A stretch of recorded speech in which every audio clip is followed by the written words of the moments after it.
I love that music. I don't know who gave us that, but that's a nice little intro. Welcome everybody into the Forward Progress Tuesday early read best bet show. I'm your host once again, G Stack George, and joining me as usual is my friend Flup. How are you today, sir? Good. How are you? Doing very well. And if you guys notice, we've got a little switcheroo this week. Austin is going to be joining us this week. Judah's going to be doing Thursday. You know, Austin, I was talking to Rob about filling in for Judah. Judah's off on a holiday today. And he said, would you like me or Suma to fill in? I said, no. I don't want guys with losing records on this show.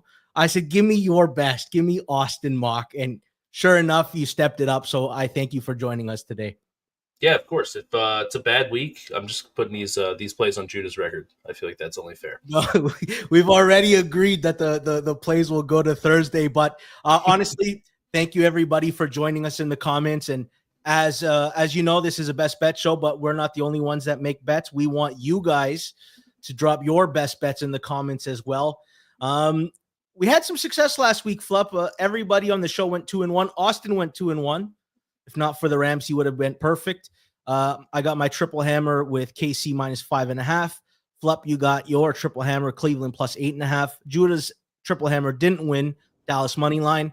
I'm embarrassed about my double hammer and all that negative CLV I got on there, so I'm just going to pass over that game. But somebody marked it a W in red, so you know what? Maybe they felt bad for me. Flup got his double hammer with Minnesota.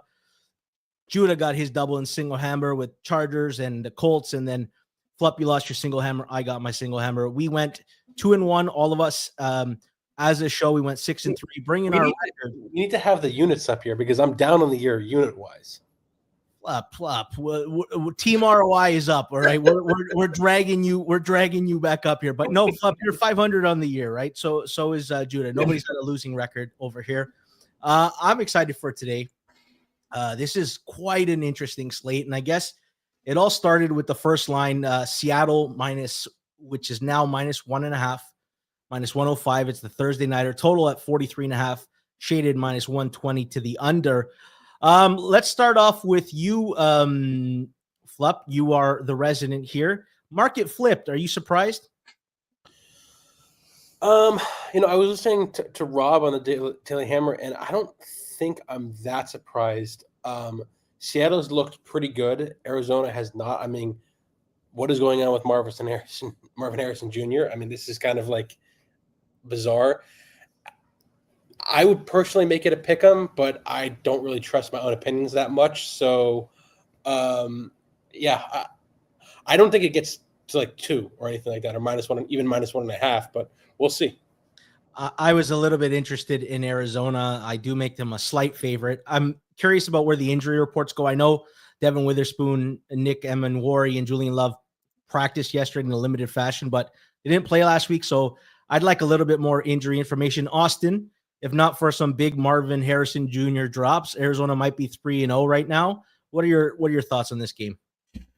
Yeah, I do make Arizona a slight favorite. It wouldn't shock me if this kind of bounces around through 0. It doesn't take a lot to flip to -1 to +1 throughout the week. So gonna be a lot on the injury report. If I had a better injury report for Arizona, I might think a little bit of maybe this was going to be a hammer play for me. Maybe on Thursday it would have been. But yeah, I guess I lean Arizona here, but nothing as it stands right now. All right. Doesn't look like any of us have anything going in that game. Someone's going to go to 3-1, and their coach of the year is going to become one of the favorites. Everybody in the comments, again, if you have a game that you're looking at, or if you have a thought on a game you want to ask a question, fire away in the chat. Please also smash the like button. Let's move on to Sunday.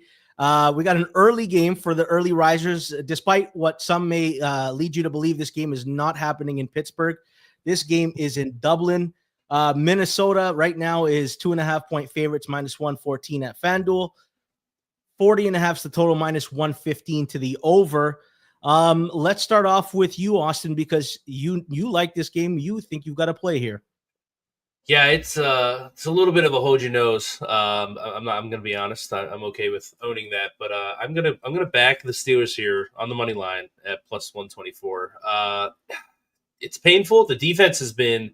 I don't know if the defense can be worse. I guess I don't know if you want to say it's like a typical buy low spot for the Steelers here, but the defense has literally not stopped anyone. So that's the big concern here. But I don't know if I am trusted. I know it's not a road game, but it's not a home game for the Vikings. And Carson Wentz, I know it's a good situation with Kevin O'Connell, Christian Darrisaw's back. I can't get into this big of a favorite. I'd love a 3. We had it a juice 3 there for the Steelers earlier in the week. I don't know if we'll get back there, but if that does show up, I'll be grabbing some of that 3. I just can't get behind Wentz. That game last week, he didn't look particularly good to me. He did enough, but the game got out of hand so quickly. The Bengals just kept handing the ball back over to the Vikings. I don't know if we saw much from him. So more of a fade of the Wentz in this offense for me with this one. But yeah, that is my double him. Austin, do you think Wentz is an upgrade or downgrade over McCarthy? I think he's like a slight upgrade, but I wanted to see McCarthy with Darrisaw back. Like that was like such a key, like I guess like data point for me, and I'm mad that like whatever this time frame, if they do go back to McCarthy, whatever it is, I'm mad we missed that. But as it stands, my numbers have Wentz as a slight upgrade. What do you make of the fact that Jordan Addison is back from Minnesota? Do you think that changes things up for their offense? Yeah, I mean, this is why everybody, if you were bullish on McCarthy because he didn't have a ton of reps in college and everything, was the situation. Having Addison and Jefferson, is there going to be a little bit of cobwebs, rusty, whatever you want to call it? There probably a little bit of that with him coming back. I don't know if there's anything going across the pond to add to that, but yeah, their situation's good. I just don't know if Wentz is the guy. Like he's going to have a clear picture. O'Connell's that good, but I can't get to this. Is too big of a price for me, and buy a low spot on the Steelers, and maybe TJ Watt does some crazy stuff, and Mike Tomlin wins another game as an underdog. I'm of two minds here. On the one side, Pittsburgh has just been getting torched through the air, 55% defensive drop back success rate. The thing with that scares me on the other side is like obviously we talk about the voodoo and Carson Wentz, who is a turnover machine, and it increases a lot of variance. I just think that if Brian Flores is taking on an Aaron Rodgers that doesn't have a deep ball in him left, there's some opportunities to also increase the variance on the other side. So this game's a little bit ugly. I lean Minnesota. I don't like it at this number. I wish I got on it earlier when some services gave it out. Flup, you think this thing will stay around here? Do you think there's a chance we see a 3 again? I mean, I've been very wrong in my reads before. I would be shocked if we see a 3, but you never know. I mean, the fact that you guys are already somewhat disagreeing leads me to believe that it'll stay here. So we'll see, though. Listen, Flup, I gave out a team plus 3.5 that closed 6 last week. So there's not a read that you can make this season that will be worse than that. Speaking of read, I want to shout out to our sponsor. They do such a great job. We're very appreciative. The NFL's back. And if you're betting on FanDuel this season, here's some things to keep in mind. Celebrate your wins when your same game parlay has 2 legs or 10 legs. Always use your legs to celebrate appropriately. No kickoff, no problem. Live betting means the next play could be your play. And if you're a new customer, bet $5 and get $300 in bonus bets if you win. And now you're ready to play your game on FanDuel, an official sportsbook partner of the NFL. Visit FanDuel.com/ForwardProgress to download the app today and get started. Please play responsibly. Must be 21 plus and present in select states for Kansas in affiliation with Kansas Star Casino, or 18 plus and present in DC, 19 plus 9 and physically located in Ontario, or 18 plus and present in DC, Kentucky, or Wyoming. First online real money wager only. $5 first deposit required. Bonus issued as non-withdrawable bonus bets, which expires 7 days after receipt. Restrictions apply. Gambling problem? Call 1-800-GAMBLER or visit rghelp.com. Call 1-888-789-7777 or visit ccpg.org/chat in Connecticut, or visit mdgamblinghelp.org in Maryland. Hope is here. Visit gamblinghelplinema.org or call 800-327-5050 or 24/7 support in Massachusetts, or call 1-877-8-HOPE-NY or text HOPE-NY in New York. Call Connects Ontario at 1-866-531-2600 or visit connectsontario.ca. Well, let's bring up our next game because both of you've got some interest in it. New Orleans at Buffalo. Right now, the line is 16.5. Buffalo minus 110. Totals 48.5.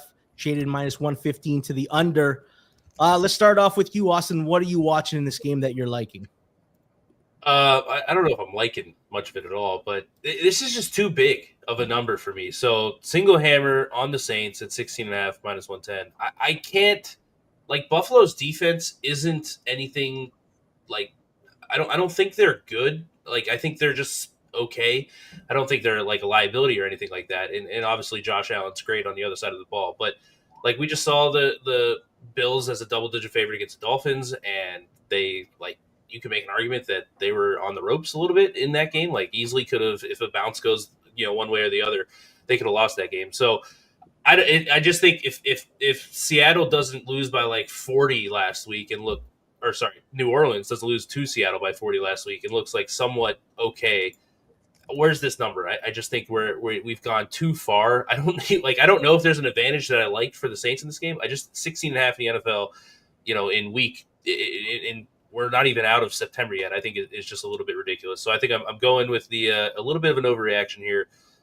It's going to be painful. I hope I don't have to pay attention in this game. But, Saints 16.5, single hammer. Hold your nose. Yeah, Flup, you kind of agree here. You've got to play on this as well. Yeah, I'm actually curious, Austin. Do you think any chance Tyler Shaw comes in the second half or he even starts the game? Oh man. I mean, I guess there's always a chance, but like, Rattler was bad last week, but like it wasn't like it was. I thought he played okay the first 2 weeks, so I don't know if they would pull that. Like, it wasn't like a Russell Wilson thing where outside of the Cowboys he looked awful, I guess. But yeah, I mean, because honestly, your logic is very similar to mine, which is that the Bills' defense is not good. It's not bad, and look, I see some of the injuries. I'm not going to pretend like I'm this injury expert. Some of the injuries for the Saints look a little concerning, but like nothing too bad. And they're honestly such a bad team as is. I just don't think they're worth that much with how bad they are. Obviously, the worse the team, less typically injuries impact you. And based on the market movement I saw early, I don't think this gets to 17 again. So I just think we're basically betting the best of the number we're going to possibly get here. And furthermore, I think there's some percent chance we get Shaw starting or playing the second half, which probably would be an upgrade at this point with how bad Rattler is. And even though I don't like generally backing rookie quarterbacks, with someone as bad as Rattler, I think you have to consider that an upgrade. And the Bills just don't strike me as a kind of team that is super elite at winning at this insane of a margin. I mean, they're primarily, they still run the ball a lot. Like, Josh Allen is good because of his dual threat. I think they're going to try to, once they get a big lead, just lean on Cook and run the clock out, which doesn't strike me as a recipe for winning with a massive margin. That New Orleans game too, and I think this line, I think the look at it was closer to 14, but New Orleans game got a little bit out of hand with like block punts and like just a bunch of events that put them in a hole and took them out of their game plan. My numbers show value again in New Orleans. I didn't end up taking it. They showed them last week. I ended up going with the over. I thought that was the better look, and I'm thankful that I made that decision. I think the Bills are a tad overrated, and there's going to be, they beat up some bad teams in the Jets and Miami, and they got outplayed for 3 quarters against the Ravens. I'm looking to fade them in the near future, depending on the price, just not in this spot. So it's a single hammer from Austin, double hammer from Flup. Do we have to talk about Tennessee? Let's move on to the next game. That's a good point. I just want to say, reading the comments, I think this is a good point by Connor. If Shaw was so good when he had beaten out Rattler, I think generally you're correct here, but I think not always, coaches don't always do that. I would have made the argument that Wentz is better than McCarthy, but they started the weaker team because they want to see what they have in McCarthy, or we could play rather want to see what McCarthy. It could be similar here. Maybe the Saints still want to see what they have with Rattler before they go with Shaw, et cetera, et cetera. But it's a very good point. Well, I got to give you half credit, Flup. You got Rattler's name right. It's no longer Desmond Ridder, but Tyler Shuck in the future. Shuck. Yeah, I've been saying it wrong. Wow, I thought it was Shuck. My bad. Okay. No, nobody's corrected you. I don't think you've ever said that while we were on air together, so I'm glad I got the first chance. Let's move on to Tennessee and Houston right now. Houston at FanDuel is -7.5 even money. Total is sitting at 30.5. All right. These are two pretty bad offenses, Austin. Although, I don't know why I've got optimistic eyes when I see Tennessee. I saw some moments that gave me some cause for optimism in the future. But I guess start with Houston. Why are they struggling so much? Yeah, last year, pretty much any offensive line metric that you looked at, they were not just like last. It was like a gap from the second worst team, and that's pretty much rolled back over in new offensive coordinator. That seem to not help anything. I think it's kind of like going into everything else. CJ Stroud's missing some easy throws. I did see one throw that Nico Collins and him weren't on the same page. That looked like it was going to be open for an explosive. So it's like everything is just disjointed as an offense. The defense now, great. I am a big fan of it, but when you cannot move the football in this league, it's really painful for me to like see a 7.5 on the board, which was a little bit of a better price. I lean the Titans here, but on the flip side of that, I think the Titans are they might be a worse version of the Texans right now. Though I do think Cam Ward has looked. I think he's shown some I guess potential, but both of these teams I'm looking to fade, and they're playing each other, which is not where I want to be. Yeah, I don't know what Tennessee's doing. Like, they traded away Jarvis Brownlee today for a late round pick swap. Doesn't make any sense to me. Brian Callahan's given up play calling duties. He should give up the headset too, because he is just a bad. He's attempting mid 60 yarders and like basically handing the Colts short fields for like when you punt one time and you never have a shot at covering. It's pretty embarrassing.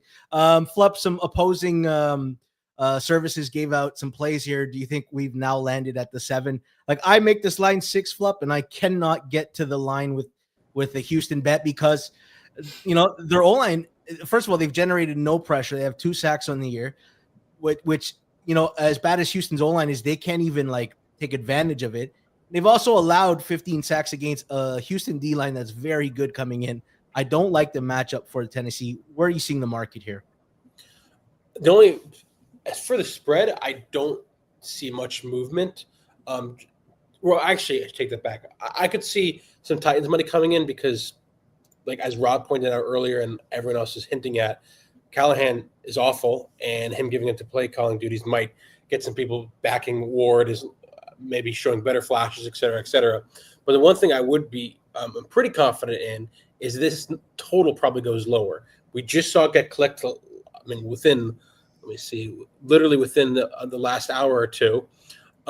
So I could see this getting hit further down. I could see this going to 37.5, maybe even 37 or 36.5. Houston offense looks horrible. Titans can't do anything. Yeah, there might be some optimism that Callahan switches the play calling and gives a spark, but Houston D is pretty good. I wouldn't trust it. This to me seems like if you want to bet the over, I would wait, and if you want to bet the under, I would bet now.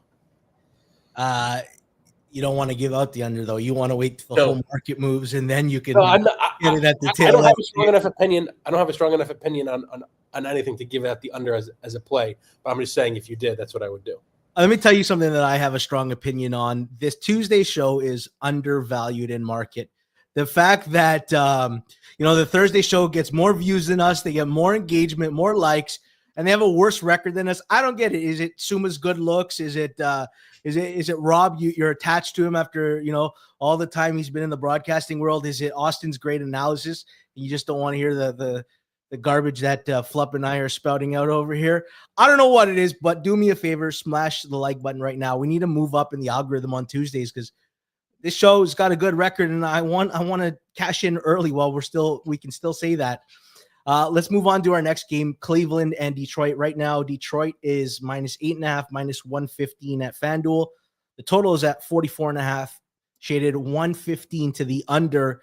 I guess the injury news right off the gate, DeJuan Jones has ended his season for Cleveland at the right tackle, and Jack Conklin still hasn't played the last 2 games, and that'll be, I guess, the injury to watch.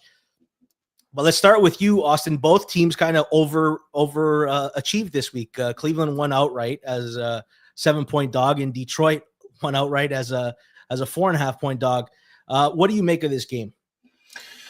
Yeah, I thought I was gonna maybe. I've been on the Browns unders through the early parts of the season here, and I'm not showing. So I guess the market has either caught up to me, or the Lions are just pushing through enough in my model to bring this number up. I had some concern. I was actually hoping that Detroit would get blown out or like beat pretty bad by the Ravens, so that we could maybe get a decent price, because I'm also fading the Browns.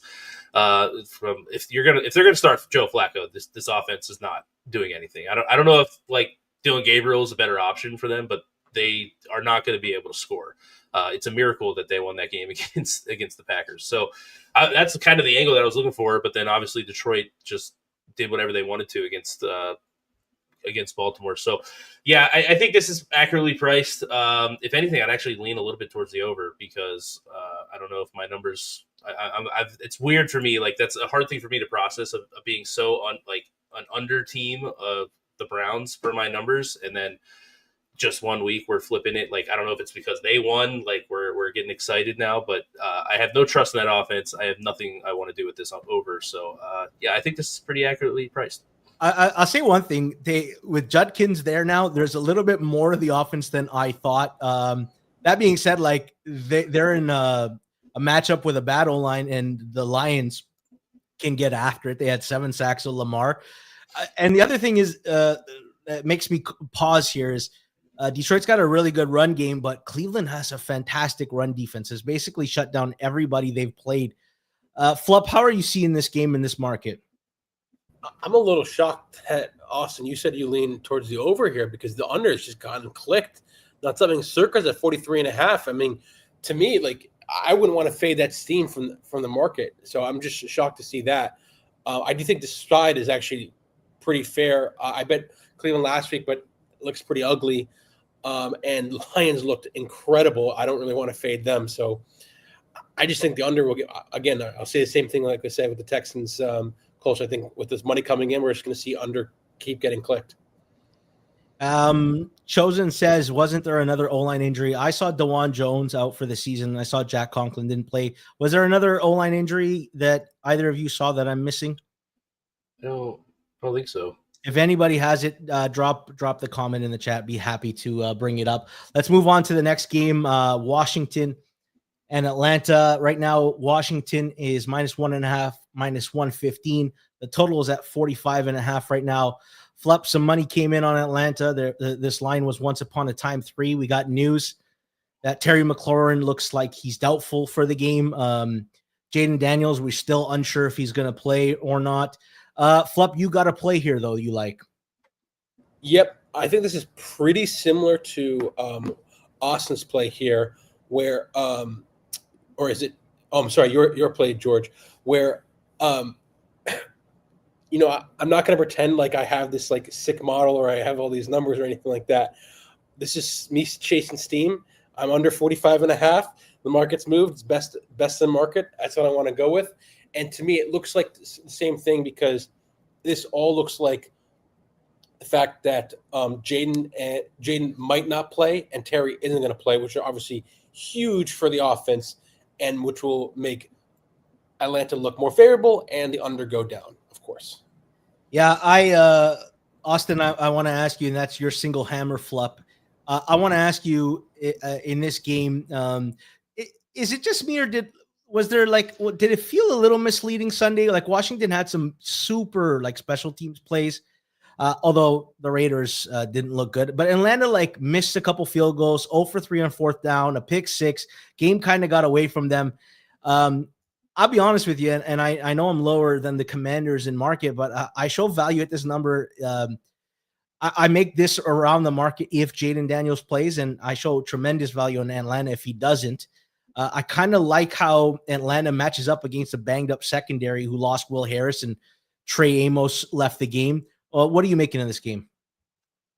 Yeah, so kind of a nice little buy low spot on Atlanta too. Like, I think Penix might have played like his worst game of his short career, and market might have gone. So I lean towards Atlanta at this price. I think the benefit of when Jaden Daniels being kind of his status up in the air, like if he comes back, like can we like his legs are so important to how he plays. Are we sure he's going to be at 100%? Are we sure they're going to be, full go? But what's interesting though is, I was looking at this and I was actually talking to Sue about this past week. Like Mariota stats since he's been there. I know it's not a huge sample size. He's actually been really good in that offense. So Cliff Kingsbury definitely has answers. So that's like the only downside is there's not like I'm not saying there's not a huge drop off, but that is a concern for me because Mariota's looked so good. But the Falcons can get after the passer a little bit, so that'll be an interesting. I lean Atlanta here. That would be the side that I would with the Daniel news up in the air and whether he's going to be 100% or not. I would lean Atlanta. Well, I do more than lean. I am going to give away Atlanta as my single hammer on the money line right now at FanDuel. Plus 110 for Atlanta happens to be best in market. Flup and I are both taking advantage of FanDuel's generous price in that game. Let's move on to Philly and Tampa Bay. Right now, Philly is 3.5-point favorites, minus 105. The total is at 44.5, minus 118 to the under. Lane Johnson left the game for Philly. For the Bucks, Mike Evans is going to miss the game and looks like he'll be out for a couple of weeks. But there was reports early that there was optimism that they're going to get Tristan Wirfs and Chris Godwin back. I don't know how healthy they'll be, but I know they badly need Tristan Wirfs back. Let's start off with you, Austin, because I'm going to be honest with you. I think these two teams are overrated in market. I think Tampa's 3 wins by 2 points apiece in games that had like a little bit of luck, games that they were outgained in net success rate. Philly has looked like the most vanilla, boring offense, except when they had to throw the ball. And then, of course, I don't want to remind you and myself and everybody who bet on the Rams how disgusting it was to lose that game. Well, what are you talking about? Good teams win, great teams cover. Philly is a great team. They covered. No, if I find out you were on Philly, it's going to make me even more sick. Flop. I was not.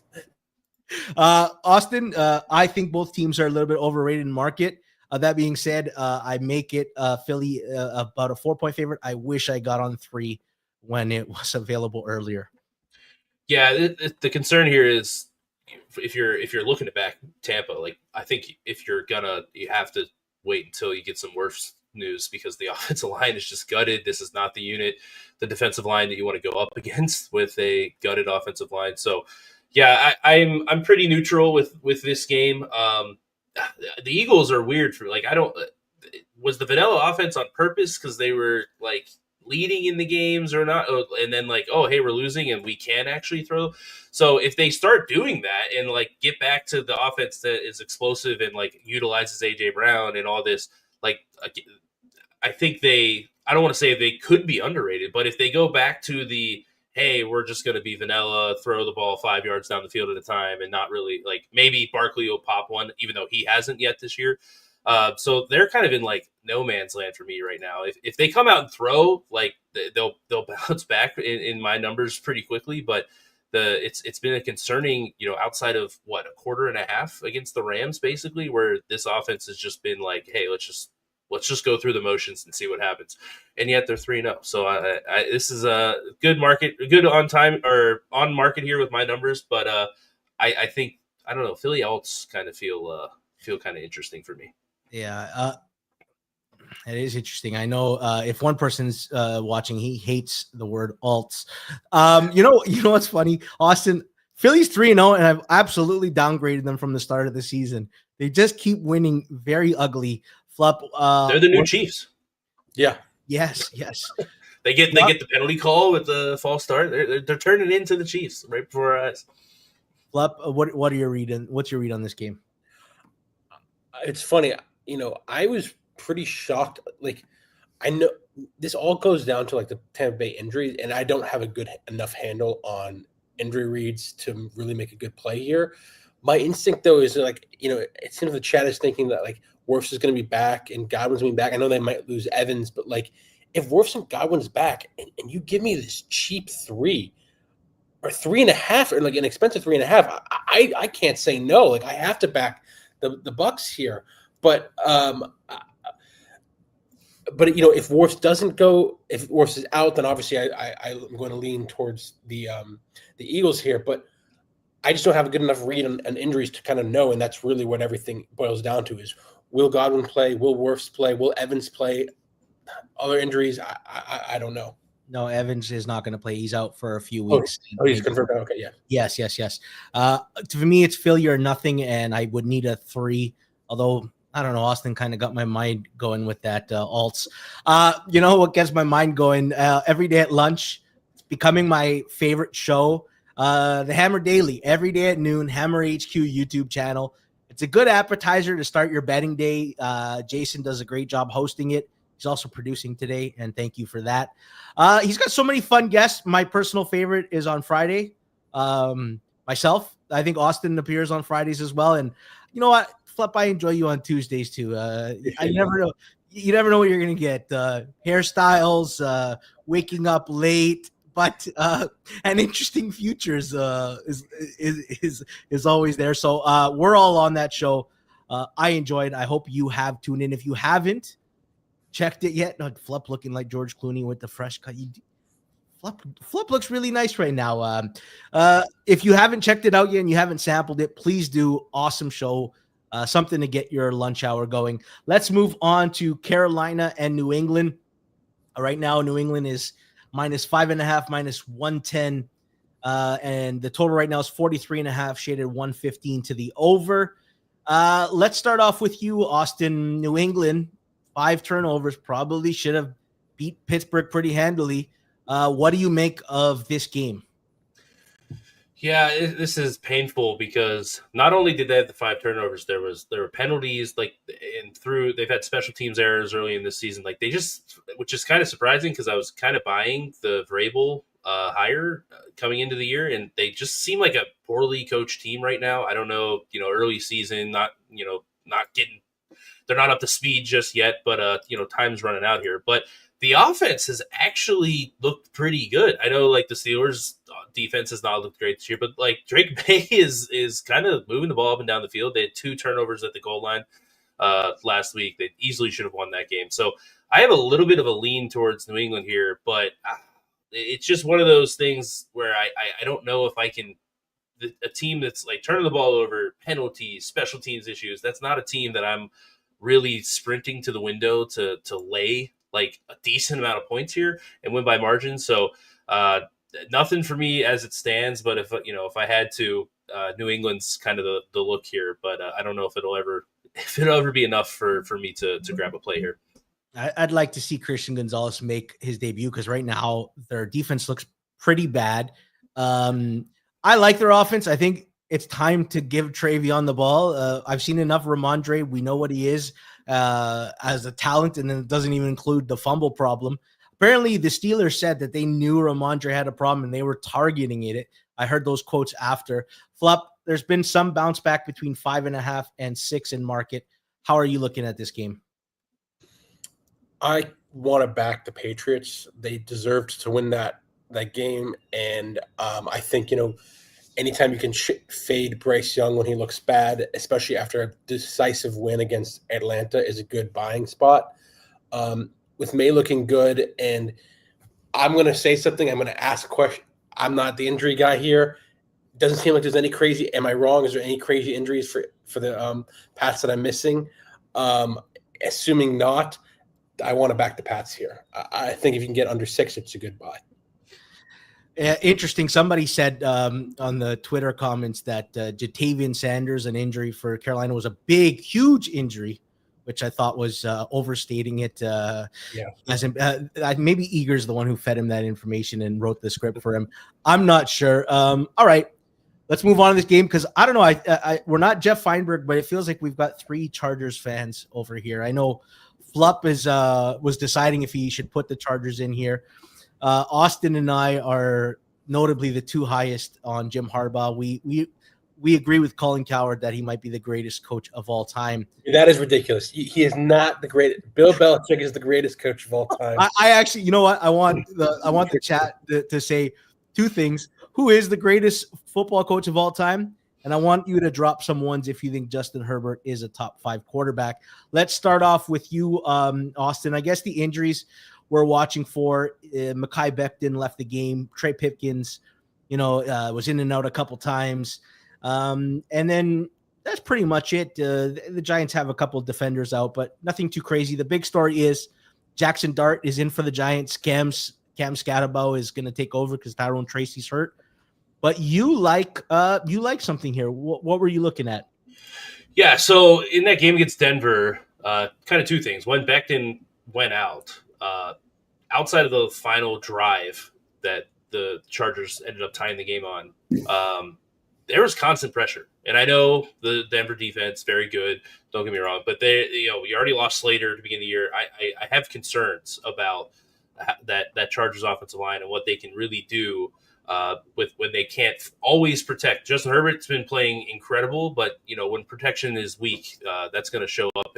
When you're scoring points and stuff. So the second part of that was everybody was kind of saying like if Bo Nix didn't play, the Chargers defense got cooked. Like one was a miscommunication pre-snap. I think we're kind of underrating the Chargers defense a bit. One was just a busted coverage as well. So I'm going under here, 44.5 minus 110 for my triple hammer. I think Jesse Minter is very good. I think a rookie quarterback in his first start going up against all the simulated pressures that they want to run, disguising the coverages, is a horrible matchup. I would have probably gone the other way. That makes me think that Russell Wilson was just like not. I don't know if he wasn't liked in the locker room or not. But the other thing is, how did Jackson Dart not beat Russell Wilson coming out? Like we saw outside of the game against the Cowboys, which is I don't even know if we can use that as a true data point. If Dart wasn't there, like what did Wilson show to get above him? So I don't think there's a big upgrade here or anything or at all. There's a little volatility, but I think it's going to be a rough day for the Giants. It could be a rough day against the Giants D-line for the offense for the Chargers. Well, I'm glad you said it because when I was debating that game last week and I gave away KC as my triple hammer, I was telling Judah that I thought the Giants offense had their absolute tail outcome game. It was bad Dallas defense, and I expected them to struggle big time. Flup, you keep giving away Chargers. I feel like you're building the best Chargers portfolio in the market right now. Are the Chargers for real here? And are you looking at maybe the Chargers or an alt here in this game? Yes. I think actually an alt would be probably very good here for the Chargers. But really my process is I'm trying not to sound like a hypocrite here, but I think this situation to start with Russell is very different than the Rattler versus. Am I saying it right? Shug? Am I Shuck like Chuck? Shuck. Okay. It's very different than that because you don't really know what you have in Rattler. He's only a year two quarterback. Maybe he learned some in the offseason. Maybe he shows some flashes, and he's good. Russell Wilson was never going to be the franchise quarterback for the Giants. He's well past his prime, and I have to assume that if Dable thought Dart was better, he would have started him week one because Dable has to know he could get fired. He could get fired midway through the season, at the end of the season, if he doesn't show something. And this just screams desperation. They started out very poorly. They needed a win. They needed it fast. And he's saying, hey, maybe Dart will give us a flash or something to spark the fire under us. And I just consider this a big downgrade to Russell Wilson. I know Russell hasn't looked good, but if he really was that much worse or equal to Dart, I feel like Dart would have started because there's so much more upside him. So this strikes me as a big downgrade to Russell, and the Chargers look insanely legit. Greg Roman is unleashed. He is not running it every play anymore. He's just airing it out with Herbert, and I want to back the Chargers here. I did have the Chargers as my triple hammer until I saw Penny get clicked and they all moved in some other places. So I said, you know what? I don't trust myself over the market here. I will take whatever they're saying, and I backed off of it. But at post, if I can get a good price on like an exchange, I probably will be playing the Chargers here. And Chargers alts, I do like a lot because I think if I'm right and Dart is a big downgrade, this is a spot where they get blown out. Yeah, I think the Chargers can throw the entire game if they want it, and if they continue to go with this pass first approach. To Cottage's point, we don't really know that Russ was better than Dart. I don't know. Wait, Cottage. I don't understand why you draft Dart in the first round. Don't you want to see if he ends up good so you can move on? I mean, it doesn't make any sense to me. With the Rattler situation, it does make sense to me because you also want to see if, hey, Rattler, can we cut Rattler and move on? Why? What is the thinking here? I think another point there is it was kind of shocking that both Shane and Dable were kept on for this year. Like, people kind of thought both of them were going to get fired last year, and so they draft Dart, and like that's kind of the only reason that they're still around. Like, that's the only, like, if Dart is good, maybe they can salvage their job. If he isn't, they're probably not going to have jobs at the end of the year. So that is another reason. Like, there's no, like, if he wasn't ready, whatever it is, there wasn't a lot of incentive to not start him. It wasn't like you had, hey, we're in good standing. Let's wait a little bit to get him used to the NFL. That's their one ticket to keeping their job is Jackson Dart. Yeah, well, listen to Connor's point here. The Giants front office has a history of smart plus EV moves. They gave Daniel Jones that contract, and like if this sarcasm. Listen, no, it is sarcasm. If this hasn't, they haven't exactly made all the best moves. I think they had a draft where they took Evan Neal very high. Let's move on. I've had enough of that game. Let's move on to Jacksonville at San Francisco. Right now, FanDuel has San Francisco -3.5, -102. The total's at 46.5, shaded 115 to the over. Let's start off with you, Austin. How big of a loss is Nick Bosa, and how does this change this matchup?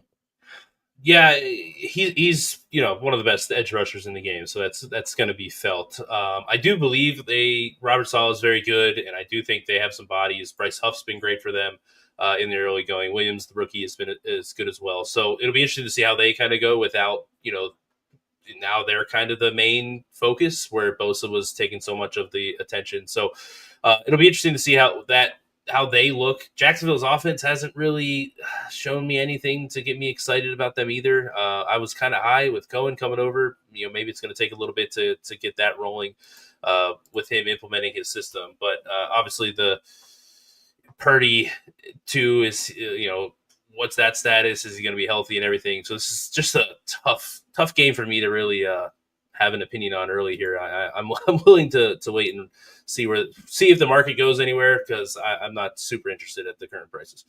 Well, Flup, let me ask you, because we don't know if we're going to get Purdy back, although many suspect we probably will. Mac Jones kind of re-aggravated his PCL, although he finished the game. Juwan Jennings didn't play. How are you reading this market with and without Purdy? Man, I am so bad at predicting or guessing like Kyle Shanahan quarterbacks, because the market seems to treat them very differently. They obviously have a lot of respect for Kyle Shanahan, as you should. It doesn't seem like they think that Mac Jones is that much worse than Brock Purdy. I would tend to agree. This kind of seems to me, look, I'm just going to be guessing here again, and I'm going to be way off, so I hope to get roasted again next year. This is 2.5 with Jones and 4 with Purdy would be my guess, but I'm really just pulling numbers out of a hat here, just based on what I've seen from the last couple of weeks, but it could be way off. I don't know that I see that big of a range, but that being said, this is I think I'm higher on market on Jacksonville, because this is 3 out of 4 weeks now. My number has shown value on them. They have more talent on defense than people think. We all know the edge rushers, Josh Hines-Allen, but Trayvon Walker's having a fantastic year.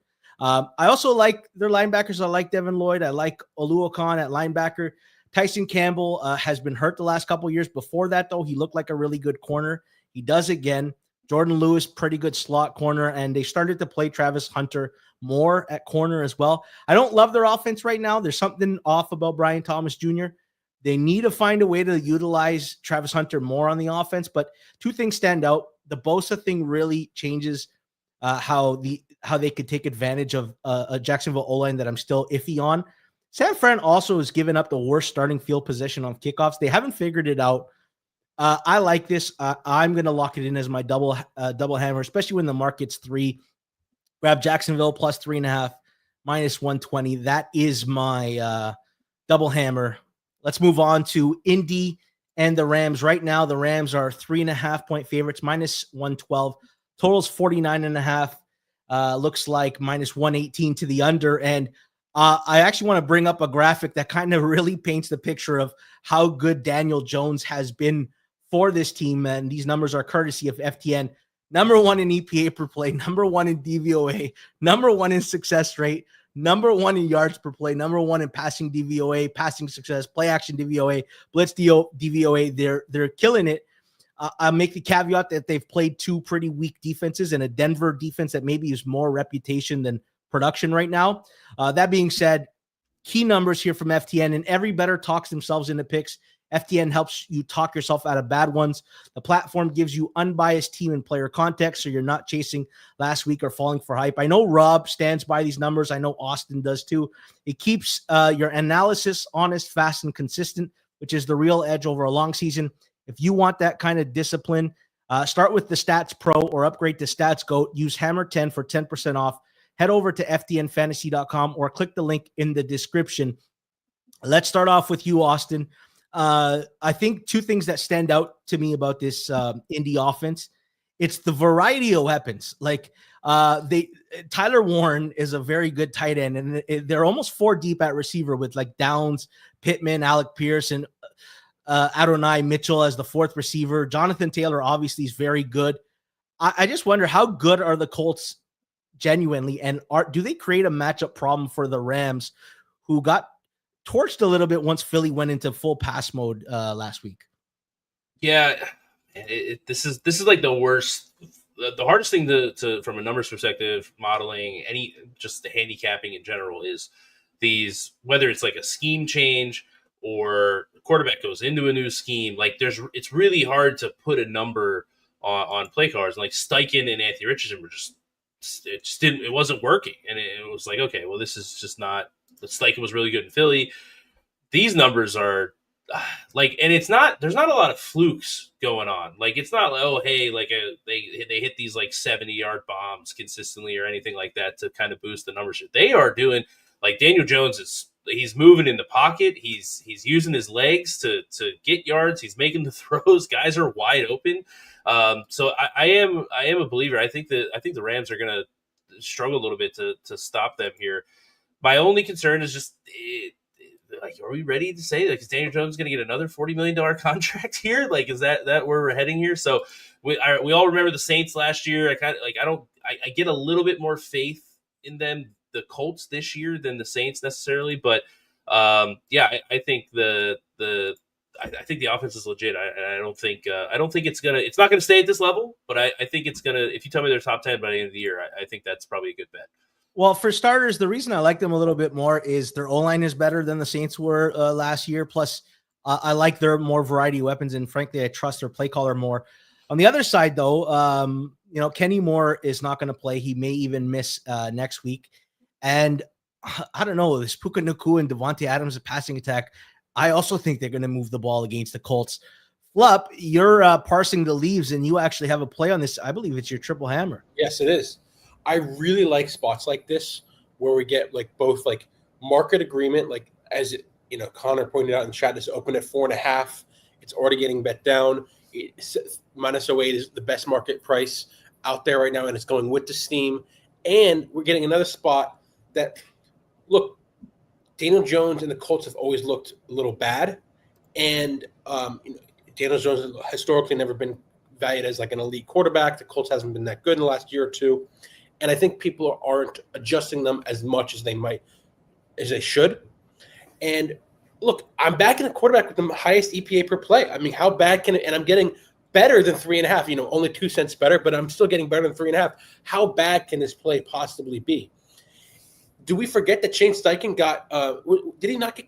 Am I crazy? Did he not get Coach of the Year votes, or was it? No, he would have won Coach of the Year if he beat the Texans 3 years ago, or 2 years ago rather, with Week 18 against D'Amico Ryans and D'Amico won, and yeah. Like Shane Steichen is a very good play caller, and Daniel Jones is. Look, I don't think anyone thought Daniel Jones was like a QB 40 in this league. They thought he was probably somewhere between 24 and 32, and Shane Steichen has a competent quarterback that's not backup level as in someone like Anthony Richardson, and is able to use him and make a lot of things happen. And I think this success will be sustained. And that's why I've given them out in futures and why I want to back them here. I really, really like them. And also, we get to fade a team that I think has been a little overrated. The Rams have been a little overrated. I was surprised to see them get as low as they did versus the Eagles. And as we all know, the Eagles had a deserved cover. They're clearly the better team. So, I like it from both angles in that regard. It's actually quite interesting. I think I'm right now on market at 3.5. I would love a 3 to show up for the Rams. I was ready for them to beat the Eagles and then the discussion to become, are the Rams the second best team in the NFC? I'll be honest with you. I'm kind of with Connor. I've upgraded Indy and still have this game. I still would like to get the Rams at -3. Right, but I think the thing is, like, what would you make if Daniel Jones had this EPA per play stats and this was week 10? Would you make this game 2? But he doesn't. Right, Yeah, no, but he doesn't. No. He's done it against Tennessee and Miami. I don't like it. That's you're asking for, and like if he doesn't, if you come back in week 10 and he has them, they'll be like, yeah, all right, this offense is a top 3 unit. But like we've fallen. Like Marcus Mariota's had like 20 less plays than him over the last 2 years, and has a similar EPA. Like I can't back him either. Like it's week 10, I'll come back and say, yeah, he's this. No, I certainly agree. I just think in a lot of times at these spots, when you're getting best price in market's already steamed, there's a good chance that enough people are not adjusting him enough. And look, I could look like an idiot. I mean, the Rams could come out and blow them out by 20, and then Daniel Jones turns into the pumpkin that he always was, and we forget all about this. But I like this spot a lot where you get a good price, market steam, and it's quite possible that if he is truly this good, this number should be well under 3. Okay, you make me feel a little bit better, Flup, because when you're giving out a triple hammer and you say, how bad can this play be? Doesn't really exude much confidence. Let's move on to Chicago and Las Vegas, and I don't even want to think about Las Vegas and all that CLV. Right now, Las Vegas -1.5, -104. The total right now is 47.5, shaded -118 to the over. All right. Bears, a lot of sharps were against the Bears, and they kind of woke up and had a good offensive performance, although it's against Dallas, and that's not saying much. But their defense played a lot better. On the other hand, like, I don't know what's going on in Las Vegas. They have no clue on special teams. Chip Kelly's offense hasn't looked good, and Genty's like getting hit behind the line. Frankly, Bowers hasn't looked healthy since week 1, so it's kind of taken away the dynamic of their pass offense. And then Michael Mayer got concussed last week. He was fencing with his hands. So I don't know if he's going to play.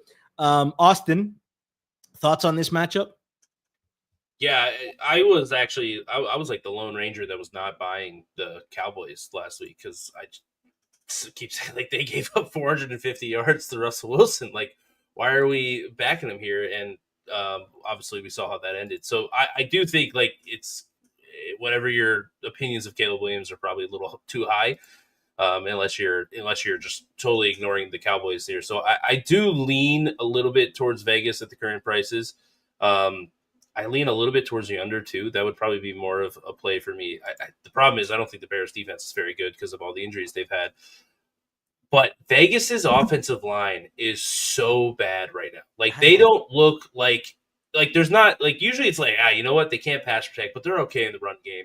It's like they can't do anything, and they can't, like, they're not even. It's like, hey, they're a bad run block. Like, they are a horrific run blocking team. Like, Ashton Genty is literally getting hit in the backfield on every single play. So hard for me to back them in any bit, but I'm not surprised that they're a little bit of a seeing a little bit of a favorite here in this game or a pick 'em. Yeah, Flop, right now the market, some people were a little bit surprised Vegas was favorite, but nothing's really moved in it. How are you seeing the market shake out and how this matchup is? I think Austin nailed it with the Caleb take. How can you read anything against this awful, awful Cowboys defense? I mean, look at Russell Wilson was a great example. The Cowboys just make everyone look elite, so you can't read anything into this at all. But the Raiders don't look that good, and I want to point out that I was low on Ashton Genty all off season, faded him in all my fantasy leagues, and I think a lot of members in the Hammer owe me some apologies for that one. But I do actually lean Vegas here, because in the other 2 weeks, the Bears didn't look that hot. And look, Ben Johnson on his first scripted drive looks good. Honestly, I'll give out a kind of a niche play here, like something like Bears first half money line, Raiders full game, or like maybe Bears first quarter money line, where you get like a Caleb John or like a Ben Johnson game script or scripted drive, and then Caleb reverts to his normal self. Would be a kind of a good angle to take here, but I don't think anything is going to shift too drastically. I think we'll maybe see some buyback in between, like Bears and Raiders getting favored, but I would lean Raiders here. Yeah, okay. If let's use a scale here, right, of how Caleb is perceived, and let's call it like general consensus is like Caleb's all the way to the left, and then Jason Cooper's on an island, he's all the way to the right. I'm near the middle, but I kind of lean closer to Jason than the rest. I actually have enjoyed some of his flashes, and I still have a little bit of optimism. I don't know that he's the next coming of an elite quarterback, but I still think he can make some plays happen. I haven't touched the game. I don't even want to. I'm going to watch the game because I watch everything, but that's not the game I'm going to be focused on. This is the game at 4:00 that I am going to be focused on. Baltimore at Kansas City. Right now, Baltimore is -2.5, -120. The total is 48.5, -115 to the over. Man, these games are always good. And then when you add in the fact that somebody's going to 1-3, there might be a desperation in this game like I haven't seen before, which I'm very excited about. So much to talk about. Let's start off with the Ravens aspect and how the Chiefs match up. They have a really bad run defense. I mentioned it last week. They're bottom 6 in defensive rush success rate and defensive rush EPA last week. It's gotten worse. Now, that being said, I don't know that the Chiefs can expose that with their run game. They also generated 0 sacks. The pass rush without Van Noy was not good. I guess my first question, Austin, let's talk general before we get into this game. Are the Ravens not the house everyone was claiming them to be? I think when Matabuke and Van Noy were both out, I think they are vulnerable. I don't think the defense is where it needs to be without those guys. And I think for the most part, their defense is just not elite anyway. Like they've had very good coaching, obviously, with defensive coordinators in the past, and Mike McDonald had them humming. But you have Kyle Hamilton, but it's tough when you don't have like that stud edge rusher, like stud defensive lineman that can like kind of game wreck. It feels like they have to like scheme their game wreck. So I feel like you can get caught a couple times. So with those injuries to the defensive line, I do think they're a little vulnerable. But the offense is as long as Derrick Henry's not fumbling, they're kind of unstoppable so far this year. Three straight games where he's fumbled. I don't know if it's those sleeves that he wears or something. He's getting old, Yeah, his grip's not as strong. The other aspect is like they may have found something in Tyquan Thornton, and I'm curious how it looks when Xavier Worthy potentially comes back. Flup, do you think Worthy might move the needle here?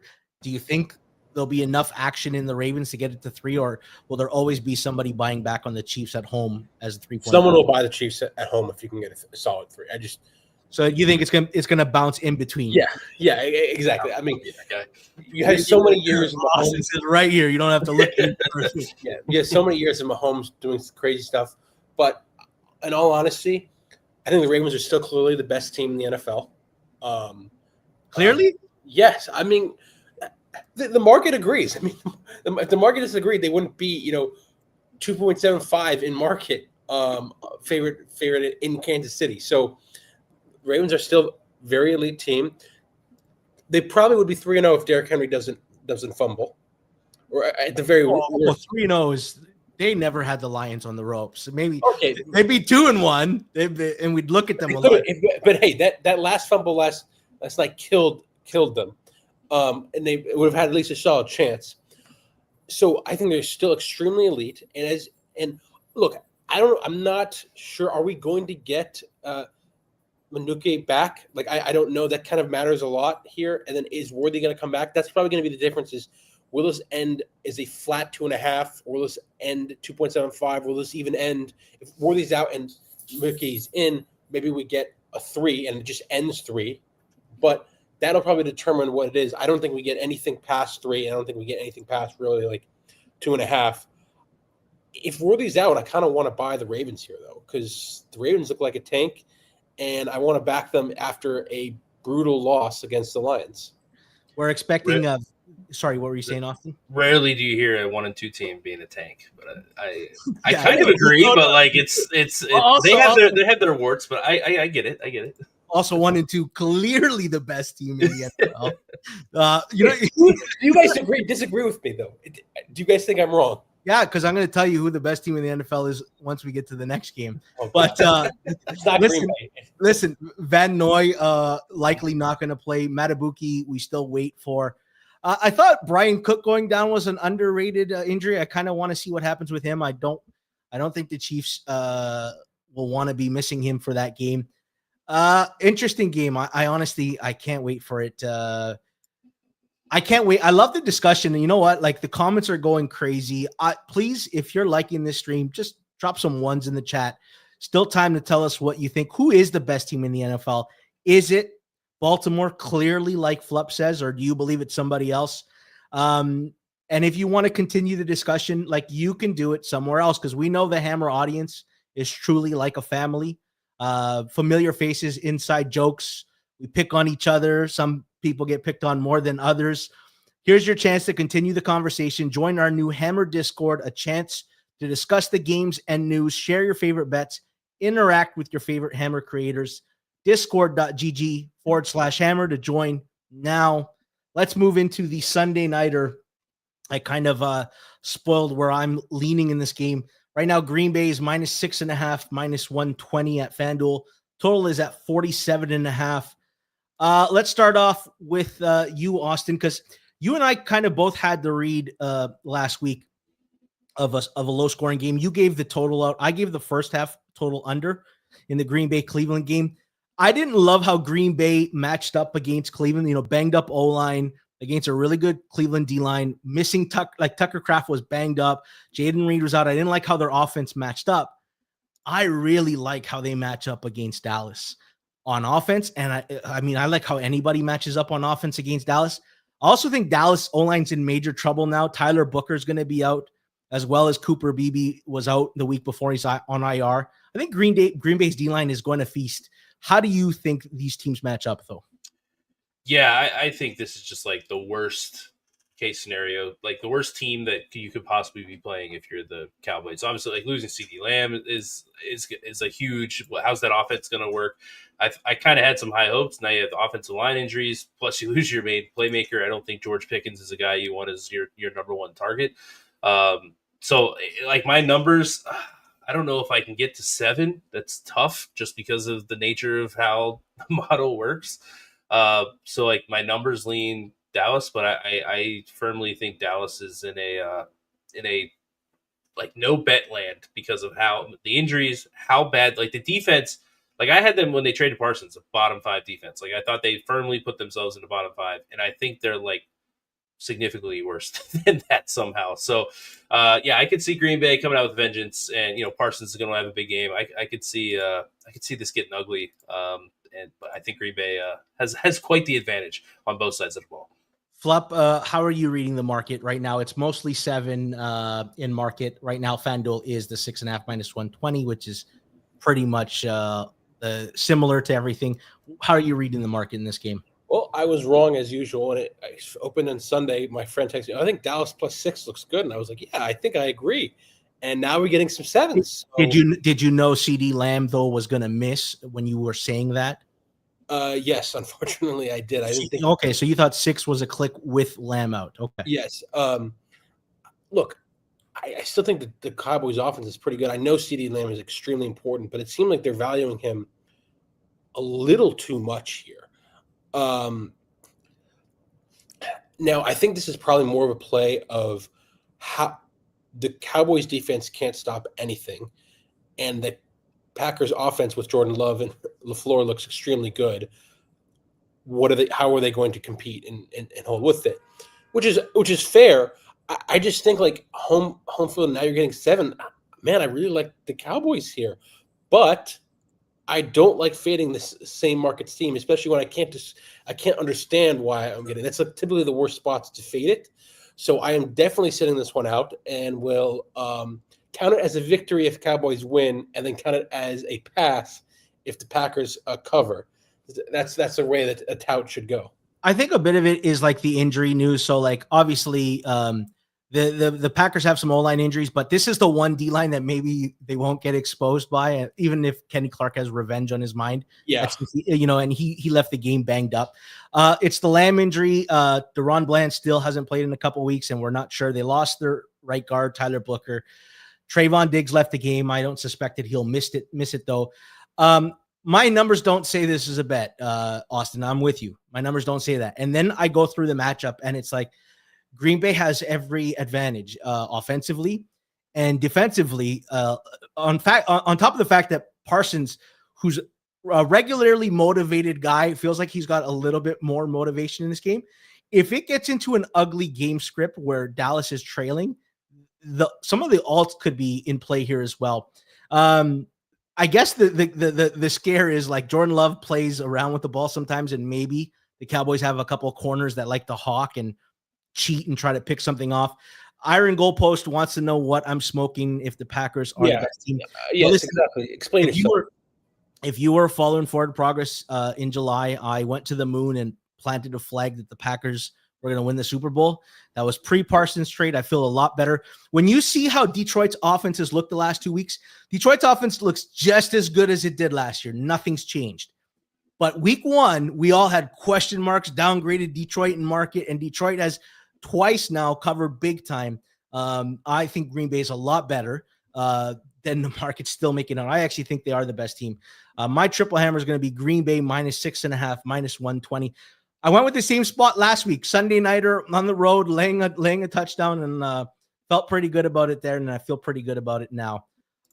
This is one game I don't really feel good about. My team and Flup's team on Monday Night Football. Who put these 4 quarterbacks on Monday Night Football? It's a bad day for quarterback play.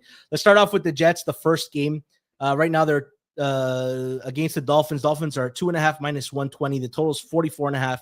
Shaded -112 to the over. All right, Flup, you've been on the Jets twice. I thought you were kind of in line with market. Man, that pick 6 before the half changed the game. It felt like against Tampa. Are you staying away on this time?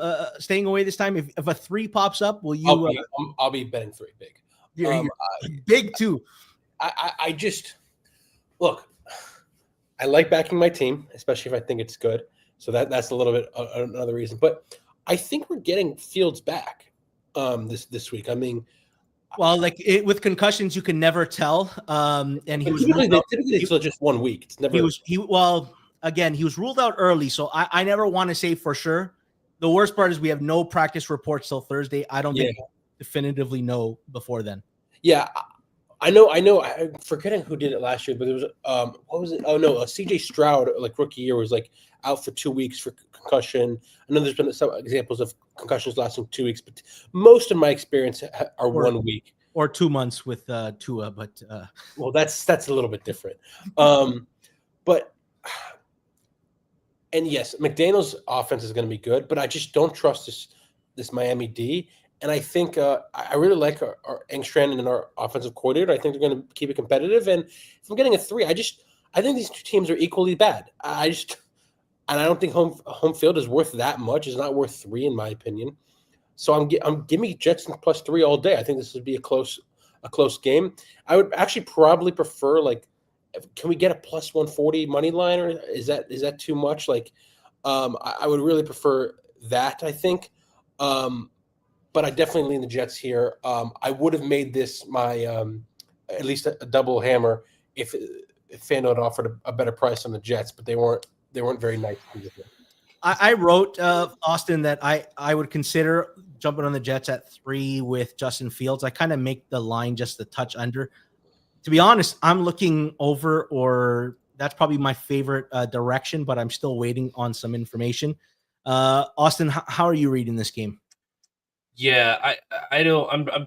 I'm kind of in like 2.5, 3 range, so no sides really interesting to me that much. The issue that I have with the Jets is like the entire Bucs offensive line was like out last week, and the defense still did not look like, hey, all right, we can be a unit that can turn it on. So that's my major concern is like I wonder if we're just not caught up to how bad the Jets defense might be.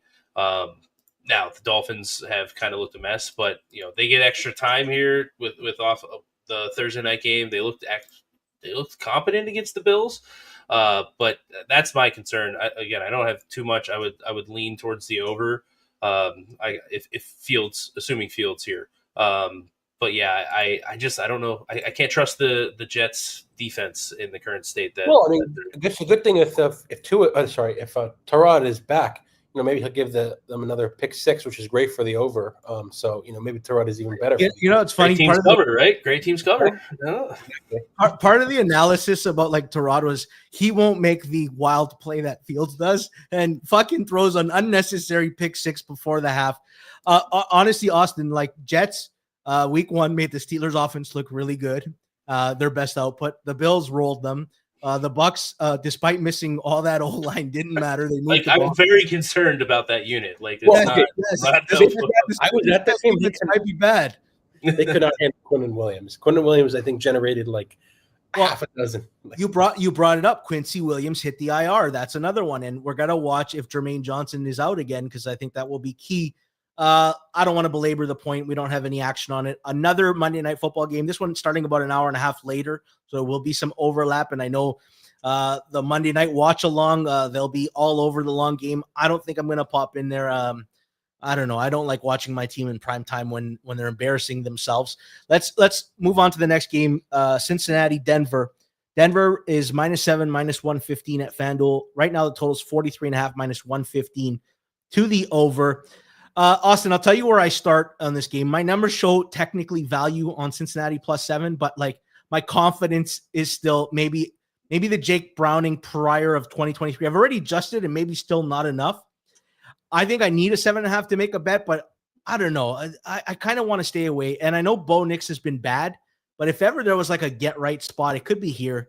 And then we got injuries on Cincy's D right now. Shamar Stewart didn't play. Cam Taylor-Britt didn't play. How are you reading this game early? Yeah, numbers lean. Bengals are nothing. But again, the defense is just so bad. Like there's nothing that like I always try to like where's the success, and like I'm not going to be sitting here saying like, oh, Jake Browning against the Broncos defense, which I agree. I think you said earlier the Broncos defense hasn't been amazing this year to start, but I don't love that look, the pass rush against the Jake Browning. I don't care to get involved there. And then it's like, oh, well, can they get stops? Like, well, no, probably not. And I think this is kind of the spot where Bo Nix could thrive in that you're playing a bad defense. He can we kind of saw it last year against bad teams. He was very good. And so that's like it's Cincy or nothing for me, but I don't know if I can pull the trigger. It's one of those ones like maybe I'll wait closer to game time and see if I can get a decent price. I'd need 7.5. I don't know that I can pull the trigger on 7. And even at 7.5, I still might not do it. Flup, where do you read this game going? Yeah, so I know Bengals defense is awful here, but Bo Nix is kind of redacted. So I don't know how much that'll really matter. And also, I think another angle is people, I think, are now downgrading Browning a lot more than he deserves because he went up against, in my opinion, by far and away the best defensive coordinator in the NFL who knows how to exploit bad quarterbacks, and Brian Flores. So you add those two factors in, and I would really like, if I can get a good price on the Broncos, especially if a 7.5 pops up or a cheap 7. Sorry, I want to back the Bengals here because Browning has had success in previous years. In 2023, he didn't look that bad. I bet against them last week mostly because I wanted to back Flores versus a bad quarterback. And now I don't trust this Bengals defense. They're awful. I don't like their defensive coordinator. And with Chase and Higgins, I think they're going to be pretty electric. And maybe they can get some backdoor covers, or if Bo Nix does some idiotic things again, they even win the game. I get it, and my numbers say I'm supposed to get there, but I don't know. I just don't know what to make of this. There's better ways to spend your time right now than, Yeah. than betting Browning at 7. You know, it is a great way to spend your time every Tuesdays with us. Austin, thank you so much. You filled in wonderfully for Judah. Your record on this show is going to end up going to Thursday, and Judah's record on Thursday is going to come to Tuesday. And you get the advantage. You get to bet on Tuesday, and you know, when you walk in with your 3-0 next week, you know, you're really going to be the king of the castle on Thursday. Honestly, that's it for us. Thank you, everybody. You've been a wonderful audience. I want to recap our best bets. Triple hammers. I've got Green Bay 6.5 minus 120. Flup's got Indy plus 3.5 minus 105. Austin's got Chargers Giants under 44.5 minus 110. Double hammers. I got Jacksonville plus 3.5 minus 120. New Orleans is Flup's double hammer plus 16.5 minus 110. Austin's on Pittsburgh money line in Dublin morning game. And then he's also on New Orleans for his single hammer. Flup's on Atlanta, Washington under 45.5, and I'm on Atlanta money line plus 112. So a little bit of overlap. It's always fun. Thank you so much for doing this. Guys, thank you in the chat. I really appreciate it. If you enjoyed this stream, if you found some value, please hit the like button, share it. We need to grow in the audience. I don't like that Rob's show on Thursday and Suma and Austin have more views and likes than us. You know, I'm a bit competitive. Thanks to our wonderful sponsor, FanDuel. Thanks to Jacob and Jason for helping produce today. Thanks to Flup and Austin. And good luck with your bets, everybody, and have a great rest of your evening.